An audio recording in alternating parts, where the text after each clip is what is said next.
C'est rare des beaux rôles comme ça qui sont là du début à la fin. Ma réponse est très longue, peut-être un peu de montage. Bonjour à toutes et à tous, bienvenue sur Movie and Love, un espace pour tous les amoureux de cinéma. Aujourd'hui, on est au Festival international du film francophone de Namur et nous recevons Benjamin Laverne et Émilie Fraîche qui vont venir nous présenter leur nouveau film Les Engagés. Alors bon visionnage à tous et n'oubliez jamais, un film quand on en parle c'est bien, mais quand on l'aime c'est mieux. Que faisiez-vous en pleine montagne à 2h du matin? Tu te rends compte du risque que t'as pris, David? Un homme est en train de crever dans le froid et je suis allé le ramasser. Tu sais ce qu'il a traversé avant d'arriver ici? Il a vécu l'enfer. Il l'a amené ce matin dans une association. Je suis sûr que ça va aller. Ne t'inquiète pas pour lui, c'est un palace ici, regarde. Vous sortez du véhicule, s'il vous plaît? Les flics, ils ont le droit de prendre des gens et de les balancer comme ça? Mais c'est des réfugiés politiques, tous ces gens. Ça les rend moins humains. Vous avez besoin de bénévoles comme nous. Ça sert à quoi, en fait? Ça sert à être solidaire. Montrer que la fraternité, c'est pas juste un mot.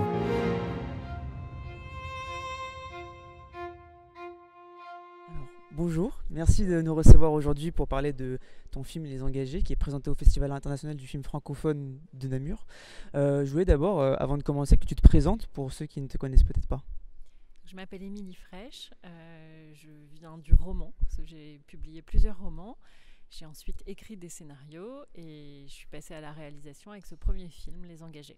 Quelle est la jeunesse du projet? Comment il est venu en tête? Alors, le film est né avec la lecture d'un article sur les 7 de Briançon, qui sont 7 personnes vivant dans le Briançonnais, qui se sont retrouvées en détention provisoire au Baumette, pour avoir fait vivre le 3e pilier de notre devise républicaine, qui est la fraternité. En fait, ils ont sauvé des exilés en montagne, dans leur montagne, comme ils le font toujours, avec des gens quand ils sont en danger de mort, ou en danger tout court d'ailleurs, et ils se sont retrouvés en prison. Voilà. Et j'ai trouvé ça assez révoltant. Et donc je suis allée là-bas, au col de Montgenèvre, regarder comment les choses se sont passées. Et c'est... Oui, beaucoup de repérages, beaucoup d'examen de la situation, beaucoup d'échanges, beaucoup d'écoute aussi, et le désir de porter ça à l'écran. Pourquoi Benjamin Laverne, Julia Platon et aussi Hakim Gemili? Alors, Benjamin Laverne, parce que je trouve que c'est un acteur de génie. J'ai jamais eu si peu à rajouter à ça.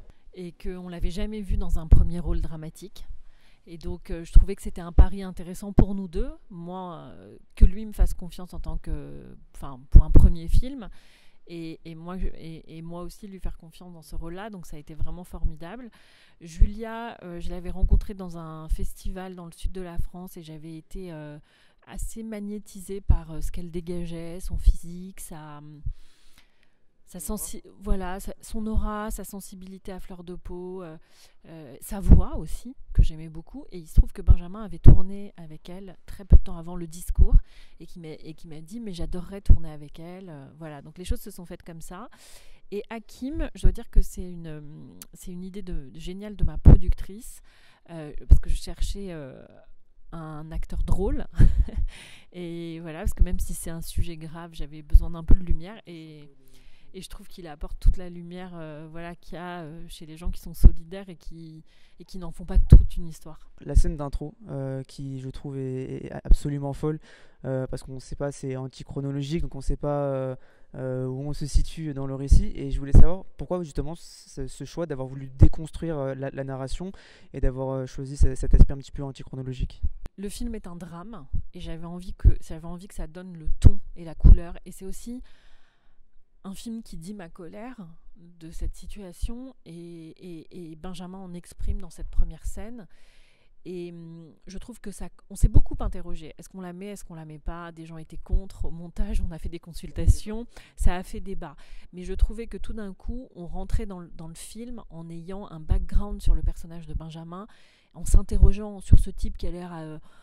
type un peu lambda, qui est kiné, qui fait de la montagne, qui a l'air d'être un super mec avec sa nana, qui est un bon beau-père, qui s'occupe bien des enfants de sa compagne, etc. C'est quoi le loup en fait? C'est quoi sa faille? Voilà. On suit ce mec dans son histoire de couple aussi. Julia Platon, elle est primordiale dans le film et c'est vraiment ma partenaire principale avec Youssef Gay qui joue le jeune exilé. Mais c'est le portrait en effet d'un homme qui est ostéopathe à Briançon, qui est une ville qui est confrontée à un rapport évidemment à ces exilés qui traversent l'Italie et qui arrivent. Avant c'était la vallée de la Roya, maintenant c'est plus au nord dans la vallée de la Loiret, non je sais plus, de la Clarée, vallée de la Clarée à Briançon. Et donc il est a priori pas politisé, il n'est pas dans le milieu associatif, il a une conscience de ce qui se passe dans sa ville, mais il n'est pas investi, il n'est pas... Et en rencontrant ce jeune homme de manière un peu hasardeuse, parce qu'il évite de l'écraser de justesse, donc il constate que ce jeune homme est poursuivi par la police, et là il a un instinct, il le cache dans son coffre, et donc c'est une première désobéissance, mais qui pour lui est un acte de solidarité, pas spécialement réfléchi, très instinctif, mais qui est la porte d'entrée sur une part de sa personnalité que lui-même ne connaît pas. Il se surprend à faire ça. Puis il le ramène chez lui, il rencontre ce jeune homme qui a un parcours terrible, qui a énormément souffert, qui a été dans une geôle avec son frère qui est décédé. Je ne sais plus exactement par quel pays il est passé. Il est passé par pas mal de pays d'Afrique et il arrive en France par l'Italie. Il le ramène au Refuge Solidaire, qui est une association, qui était un vrai refuge à Briançon, qui accueille des migrants et des exilés qui viennent d'Afghanistan, d'Afrique du Nord, de plein de pays aussi, où il y a de la misère et des conflits. Et donc voilà, une vocation va s'ouvrir à lui. Il va découvrir une vocation, c'est-à-dire aider les autres, mais et essayer de comprendre le chemin de ces exilés, et il va se mettre à...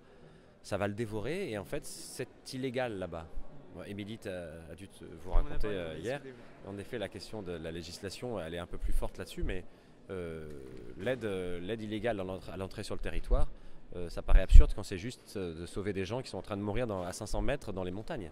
La photographie qui est très froide et qui a l'image un petit peu du paysage. Je voulais savoir comment tu avais travaillé ce travail sur les lumières et les couleurs. Alors, la directrice de la photographie, c'est Myriam Vinocourt, qui fait un travail extrêmement sensible. Et on était vraiment raccord sur... moi, je ne voulais pas que la forme du film prenne le pas sur le fond. Voilà, je voulais vraiment être au service de mon histoire. Et ce que j'ai dit à Myriam tout de suite, c'est les décors sont époustouflants sans qu'on ait rien besoin de faire. Et donc, je ne voulais pas avoir de mouvement de caméra, pas trop en tout cas. Je voulais avoir... Et puis, j'avais insisté beaucoup sur une dichotomie entre des plans très larges sur la montagne pour montrer à la fois sa beauté et sa dangerosité, et qui représentaient les lois de la nature. Et à l'inverse, des cadres assez chargés, être très près des acteurs, dès lors qu'on était sous le joug des lois de la République, et que c'était étouffant. Et il y a un aller-retour permanent dans le film entre ce truc qui nous étouffe, et c'est les lois des hommes, et ce truc qui nous donne de l'air, qui nous donne de la respiration, qui sont les lois de la nature. Le thème principal du film, qui est l'immigration, c'était quand même un sujet qui est de plus en plus abordé en ce moment, ces derniers temps, au cinéma. Il y a notamment Christian Mungiu qui a présenté un film RMN au Festival de Cannes récemment, où il met cette thématique en scène. Je voulais savoir comment on fait en sorte de parler de cette thématique-là avec du recul et pour trouver cette justesse. Ce qui m'intéressait en fait, c'est, et ça s'applique à toutes les questions, pas simplement à la question de l'exil et des étrangers, ça s'applique à la question écologique, ça s'applique à l'école, à la sécurité sociale, à des milliards de sujets. Comment dans le monde dans lequel on vit, comment on reste fidèle à nos valeurs? Je trouve ça très très dur de dire non. De dire en fait, cette situation, moi je ne l'accepte pas. C'est cette question-là qui m'intéresse. Notre capacité à dire en fait, je ne vais pas faire comme si ça n'existe pas. Moi, je n'assume pas ça. Ouais, je n'assume pas ça.